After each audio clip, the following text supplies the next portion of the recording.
DW. L'actualité en République démocratique du Congo après plusieurs jours de résistance de l'armée congolaise appuyée par les forces de l'ONU et de la SAEDC, de la SADC. Les rebelles du M23 sont dans la ville de Goma depuis hier, dimanche.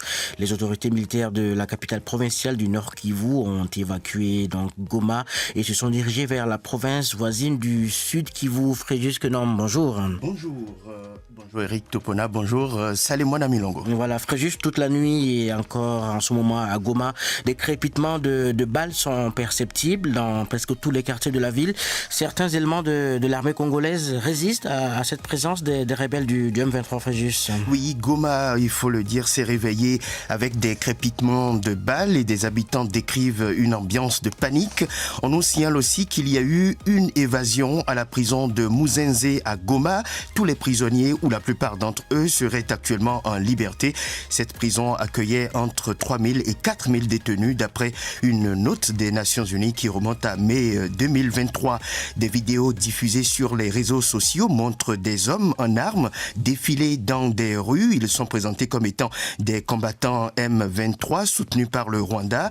Ils sont suivis de jeunes gens dont certains torse nus. Les rebelles ont fait circuler un document demandant aux soldats congolais de se rendre. Un ultimatum similaire avait déjà expiré cette nuit. La mission de l'ONU à Goma continue quant à elle d'évacuer son personnel. Des bus sont stationnés à la frontière entre la RDC et le Rwanda pour évacuer des personnels onusiens. Hier matin, dimanche 26 janvier, les habitants du territoire de Nyiragongo aux bornes 12 et 13 de la frontière avec le Rwanda ont signalé la présence d'hommes armés présentés comme étant des soldats de l'armée rwandaise en territoire congolais alors que les affrontements se poursuivaient dans ce même territoire.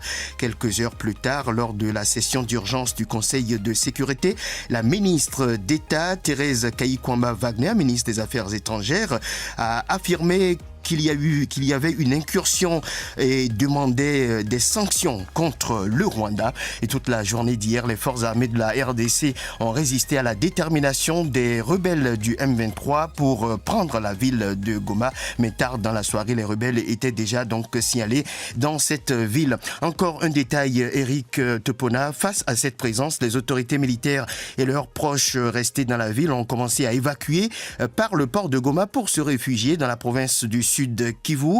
Le soir même, certains chefs rebelles ont déclaré qu'ils avaient pris le contrôle donc de la ville et que les troupes gouvernementales présentes devaient se rendre. Quelques soldats estimés à 100 se sont déjà rendus à la base de la MONUSCO. D'autres membres des forces armées de la RDC à Goma tiennent encore tête, nous dit-on, aux rebelles. La ville est en proie à la panique et il y a des scènes de pillage, nous rapporte-t-on. Fréjus Kenom en direct sur la DW et j'apprends à l'instant que des bus à la frontière rwandaise en sont prêts pour évacuer des personnels de l'ONU. Information rendue publique par la télévision publique, la télévision d'État congolaise. Et puis le Conseil de sécurité, nous le disions, le Conseil de sécurité des Nations Unies s'est réuni en urgence hier dimanche Salé. Oui, une séance qui portait essentiellement sur l'escalade dans l'est de la République démocratique du Congo entre les forces armées de la RDC, FARDC et le M23, groupe armé soutenu par les Rwandais. Les précisions de notre correspondant John Kanyunou à Kinshasa. Face à la situation préoccupante sur le champ des batailles, la réunion demandée par la République démocratique du Congo a permis à ces pays de solliciter auprès du Conseil de sécurité des Nations Unies un certain nombre de sanctions contre les responsables militaires et politiques rwandais, ainsi qu'un embargo sur les exportations de minerais d'origine rwandaise. La ministre des Affaires étrangères de la République démocratique du Congo, Thérèse Kayikwamba-Wagner, l'a ainsi déclaré. Le Conseil de sécurité doit ordonner immédiatement la fin des hostilités par le Rwanda et exiger le retrait immédiat des troupes rwandaises présentes sur le territoire congolais. Le Conseil de sécurité doit imposer des sanctions ciblées, incluant le gel des avoirs et l'interdiction de voyager, non seulement contre les membres identifiés de la chaîne de commandement des forces armées rwandaises, mais aussi contre les décideurs politiques responsables de cette agression. Bintou Keïta, représentante spéciale du secrétaire général des Nations Unies en RDC, a appelé toutes les parties au conflit à honorer leurs engagements et à exiger le retour du M23 à ses positions antérieures au 4 août, date d'entrée en vigueur du cessez-le-feu. Nous devons trouver une solution politique. J'appelle donc la RDC et le Rwanda à poursuivre les négociations politiques dans le cadre du processus de Luanda. À ce titre, la rhétorique hostile et les accusations mutuelles doivent cesser pour laisser place à des échanges et des actions constructives. Face au combat à Tegoma, capitale du Nord Kivu, le panel d'experts de la société civile congolaise rejoint l'appel de la représentante spéciale du secrétaire général des Nations Unies en RDC, Bintou Keïta, en faveur d'un dialogue politique inclusif rassemblant l'ensemble des acteurs civils et politiques du pays. Dieudonné Mouchagaloussa en est le président. On se retrouve pour pouvoir jeter les bases solides afin de faire cette cohésion nationale pour qu'à jamais il n'y ait plus de forces ou des réseaux exogènes qui vont influencer en interne pour continuer à avoir la guerre dans notre pays. John Kanyunyu à Kinshasa pour la Deutsche Welle.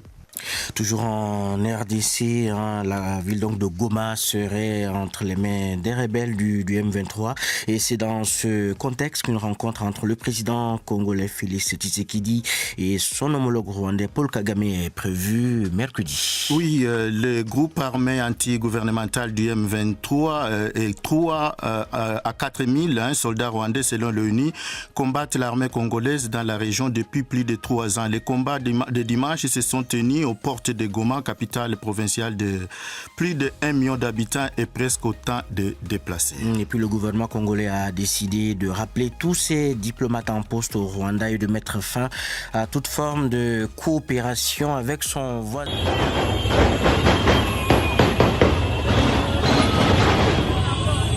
Depuis tôt, le matin de ce dimanche 26 janvier 2025, un déplacement massif de la population s'est observé dans les territoires de Nyiragongo sur l'endroit communément appelé Kiisi Bon Voyage. Ce dernier se dirige dans la ville de Goma, fouillant les affrontements opposant les forces armées de la République démocratique du Congo, soutenues par les Wazalendo et le mouvement du rebelle du 23 mars.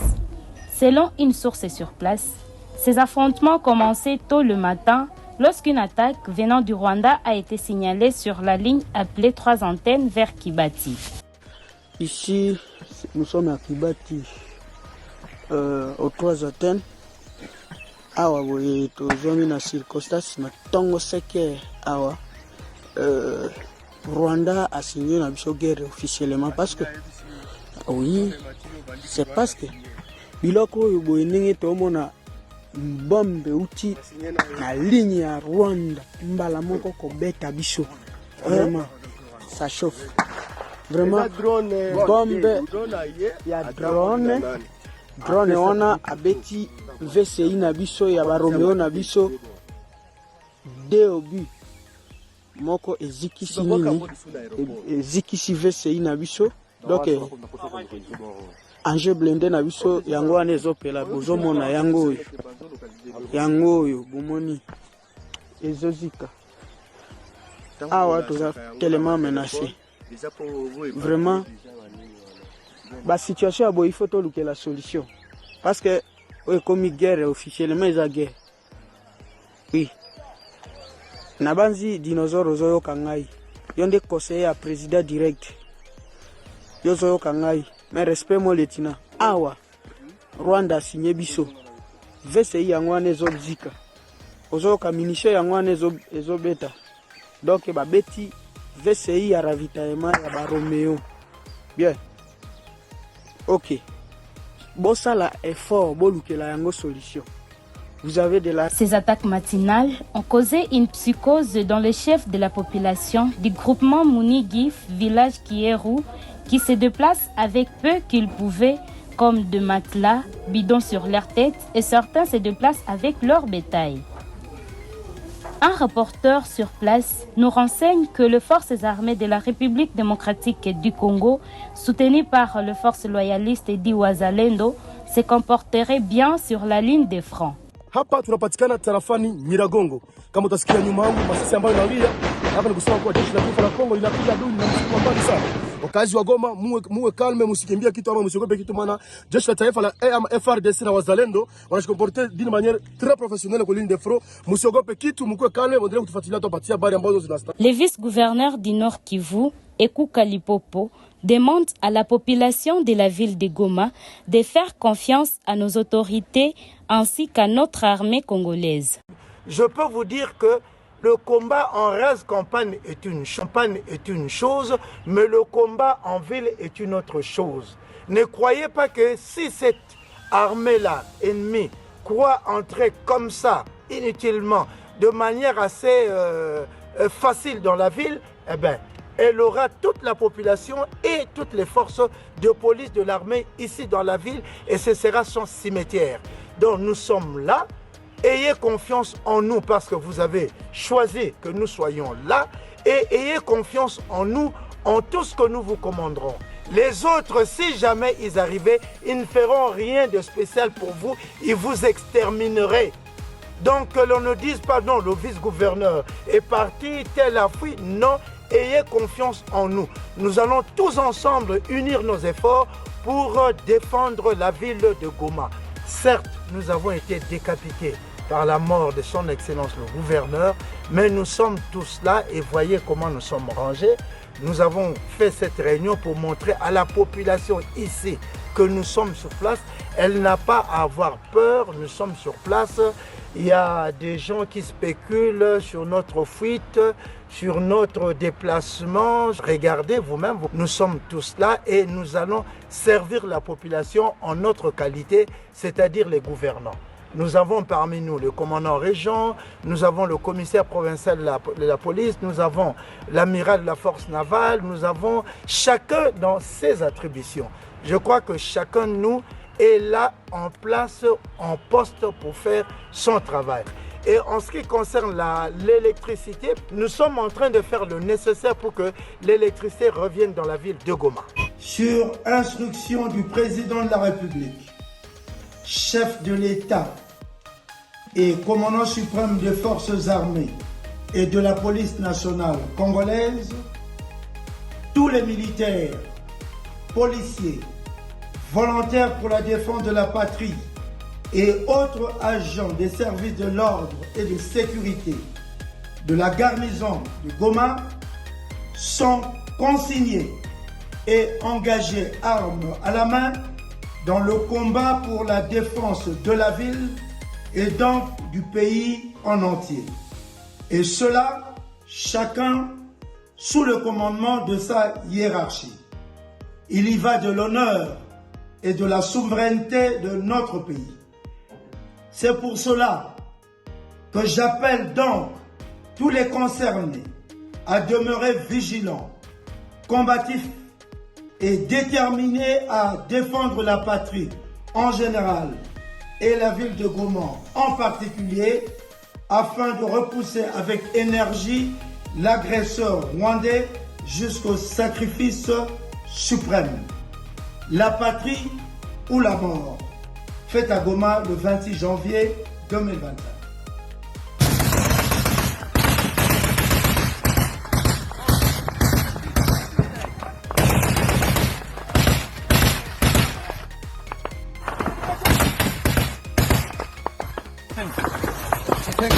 Ce dimanche, plusieurs troupes de l'armée rwandaise ont été signalées en train de traverser la frontière vers la République démocratique du Congo. Leur objectif principal est d'appuyer les rebelles du M23 afin de s'emparer de Goma, une ville stratégique en chef-lieu de la province du Nord Kivu. Cette attaque semble planifiée pour se dérouler avant la fin de la journée et pourrait bouleverser les équilibres déjà fragilisés dans cette région de l'Est de la République démocratique du Congo. Actuellement, il est 13h45, heure locale de Goma. La situation reste compliquée. La ville est toujours plongée dans le noir, faute de courant électrique. Cette coupure, qui s'éternise, rend la vie quotidienne extrêmement difficile pour la majorité des habitants, connus sous le nom des Gomatraciens. Pour mieux comprendre l'importance de Goma, imaginez une ville qui représente un nœud stratégique. Elle est non seulement un centre économique régional, mais aussi un point d'accès clé pour les commerces et la communication dans cette zone de conflit. Si les rebelles s'emparaient de cette ville, cela pourrait affaiblir les positions du gouvernement congolais, tout en renforçant considérablement les revendications du M23. Dans la matinée, les combats se sont intensifiés autour des bornes 12 et 13, les points de frontières cruciaux entre le Rwanda et la RDC. Ces bornes sont des repères géographiques utilisés pour délimiter les territoires des deux pays. Les troupes rwandaises et les rebelles du M23 tentent de percer les lignes de défense des forces armées de la République démocratique du Congo, FARDC, en débordant par ces zones. Leur stratégie consiste à forcer les FARDC à se replier, ce qui ouvrirait un passage direct vers Goma. Un exemple pour mieux comprendre. Imaginez une maison protégée par plusieurs portes. Si l'ennemi parvient à ouvrir une seule de ces portes, il aura un accès libre à l'intérieur. Les bornes 12 et 13 jouent ici le rôle de ces portes. Les FARDC se battent pour les garder fermées. Malgré l'intensité des combats, l'armée congolaise tient bon. Les FARDC appuyés par des soldats bien formés et déterminés contiennent les assauts ennemis. Les forces rwandaises et les rebelles utilisent même des drones kamikazes pour tenter de déstabiliser leur position. Mais la résistance restait solide. Les drones kamikazes, pour ceux qui n'en connaissent pas, les drones kamikazes sont des engins explosifs souvent utilisés pour détruire des positions stratégiques ou semer la panique. Par exemple, un drone peut être dirigé vers une base militaire et exploser à l'impact, causant des dégâts importants. Malgré cette menace technologique, les FARDC continuent de défendre leur territoire. Selon des médias internationaux, l'objectif derrière cette attaque serait de prendre Goma avant la réunion d'urgence prévue par l'ONU ce dimanche pour discuter de la situation dans l'est de la RDC. En capturant Goma avant cette rencontre, l'armée rwandaise et les M23 chercheraient à se présenter en position de force, créant une réalité sur les terrains difficiles à renverser diplomatiquement. Face à cette menace, le porte-parole de l'armée congolaise, le général-major Sylvain Ekenge, a tenu à rassurer la population dans une déclaration faite samedi 25 janvier. Il a affirmé que la ville de Goma ne tombera pas. Avec confiance, il a ajouté que c'est maintenant que la guerre vient de commencer, soulignant la détermination des FARDC à défendre chaque mètre carré de leur territoire. Cette situation met en lumière la complexité des conflits dans l'est de la RDC. D'un côté, il y a une tentative coordonnée du Rwanda et du M23 pour prendre le contrôle de Goma et influencer la diplomatie internationale. De l'autre, il y a les FARDC qui, malgré les moyens limités, défendent avec acharnement la souveraineté de leur pays. L'avenir de cette crise dépendra non seulement de l'évolution des combats, mais aussi des décisions qui seront prises lors des discussions internationales, notamment à l'ONU. Pour l'instant, la résistance des FARDC prouve que, même face à des forces apparemment supérieures, la détermination et le courage peuvent faire une grande différence. Ces conflits entre les FARDC et les M23 s'inscrivent dans un contexte de tensions prolongées dans l'est de la RDC. Depuis des années, cette région est le théâtre des violences alimentées par des rivalités pour le contrôle des ressources naturelles, des enjeux politiques, régionaux et des conflits communautaires. Nous restons à l'écoute. Restez branchés sur Tout Faits Actu. Nous vous rassurons chaque jour. Nous décortiquons les actualités africaines et du reste du monde. À plus.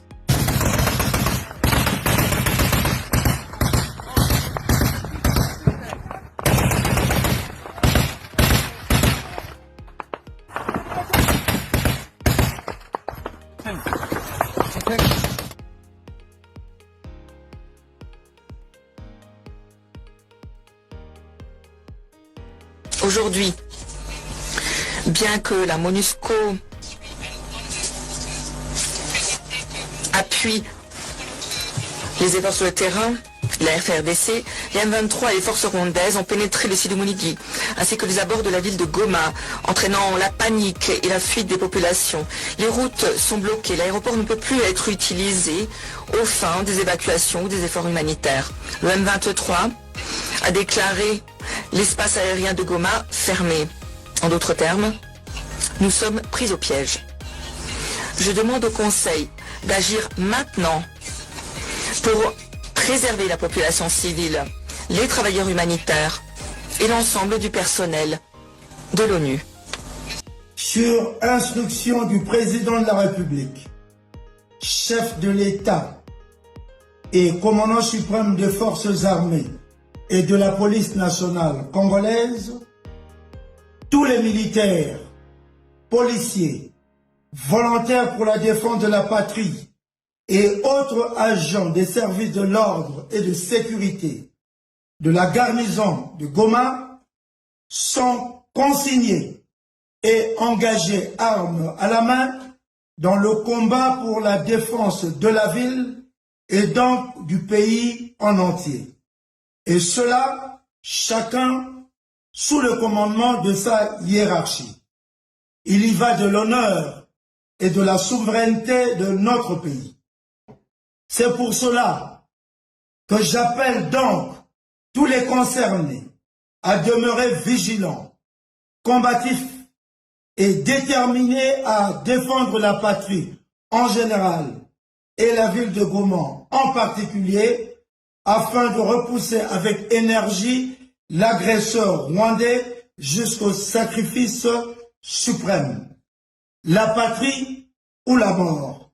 Fête à Goma le 26 janvier 2025. Basi na mabombe zililala zinapiga bwana, tunateseka sana. Baba mie hata biharibike siwezi kimbia tena, yenye nilishaka kimbia mie inatosha. Junda kimbilia wapi? Hakuna tena kwa tutakimbilia. Tulitokaka kule kuma village yetu tunakimbilia huku Mugoma, na huku Mugoma nako watu wanaanza kimbia. Sasa tena tutakimbilia wapi? Njia zote zinafungiwa.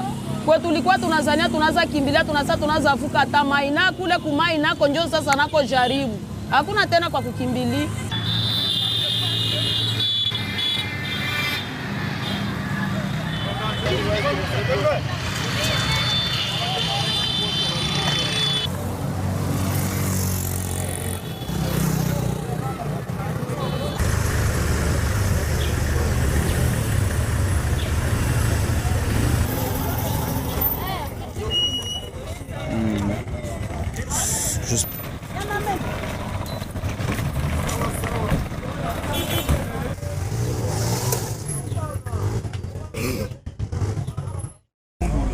Merci chef.